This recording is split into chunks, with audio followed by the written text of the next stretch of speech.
सदन कसाई जी का चरित्र आता है। वो कसाई कुल में जन्म लिए थे, इसलिए कसाई वाले मांस ला के बेचते थे और खूब भजन करते थे। महात्मा थे वो, काम उनका वो था, इसलिए करते थे। तो एक बार वो भगवान के दर्शन, जगन्नाथ जी के दर्शन के लिए चले। पहले प्राय पैदल ही यात्रा होती थी। तो एक गांव में गए, संत भाव में भिक्षा मांग करके। जो भजन करने वाला होता है इसमें भागवती का आकर्षण होता है, बिना वो ट्यूब लगाए वो आकर्षण होता है। ये जो ट्यूब लगा के आकर्षण होता है तो रजोगुणी होता है। संतों को भागवती का आकर्षण होता है। उनका रूप भले तुमको ऐसे बिगड़ा दिखाई, लेकिन ऐसा लगता है मैं इनको देखता रहूं, इनसे बात करता रहूं, मतलब एक आकर्षण होता है, भागवती का आकर्षण होता है। तो उस महिला ने देखा जिस घर में मांगने गए, तो उसने कहा हमारी इच्छा है आप यहीं प्रसाद पा लीजिए। तो उनका ठीक है, गलती हो गई, उनसे भी शादी हो गई, उन्होंने स्वीकार कर लिया बैठ कर पाना। संत हृदय थे, उनका चलो बड़ी श्रद्धा से कह रहे तो आप कहां जा रहे हैं? वह जगन्नाथ जी के दर्शन करने जा रहे हैं। थोड़ा समय रह गया, कहीं ना कहीं तो रुकेंगे ही, आज हमारे घर में रुक जाइए। गलती हो गई, ये दूसरी गलती हो गई।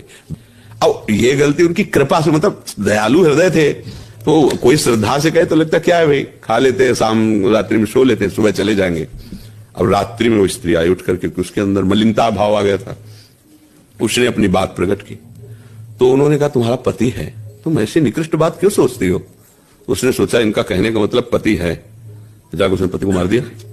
कामांध पुरुष कुछ भी कर सकता है, पति को मार। आए बोले पति को, अरे बोले महत अपराध, तू निकृष्ट स्त्री, ऐसी कैसी तेरी भावना हो गई?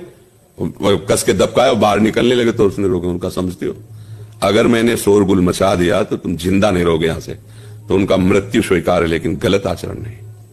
ये देखो धर्म पे जो चलने वाले, उसने हल्ला मचा दिया।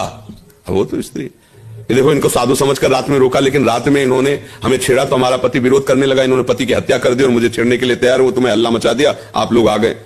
गांव के लोगों ने उनको पिटाई की और बंधन डाल के सुबह राजा के पास ले गए।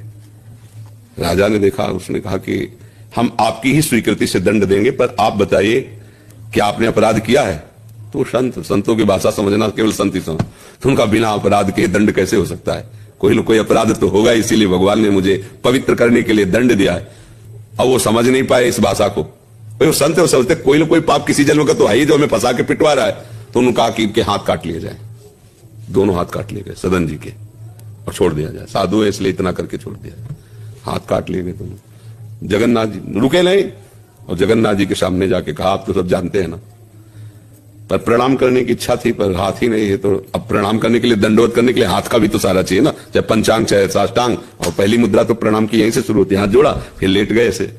तो जी ही ऐसे जोड़ने के लिए किए तो नए हाथ जग गए, हष्ट पुष्ट तेज संपूर्ण जागृत हो गया। जो वो मारपीट हुई है एकदम स्वस्थ शरीर तेजस्वी। धर्म से चलने वाले की थोड़ी सी आपको लगेगा कि डाउन हो रहा है, कभी डाउन नहीं हो सकता। अब अगर सोचो भगवान का आश्रय ना होता तो फेल होने में देर लगता है कि यार दुनिया जान जाएगी, इसलिए नहीं। जो भगवान का आश्रय लेता है, देखो कैसा बुद्धि का शासन कि मृत्यु का समय आ रहा फिर भी अधर्म नहीं। मृत्यु के समय लोग मार डालते, राजा फांसी में चढ़ा देता। अच्छा धर्म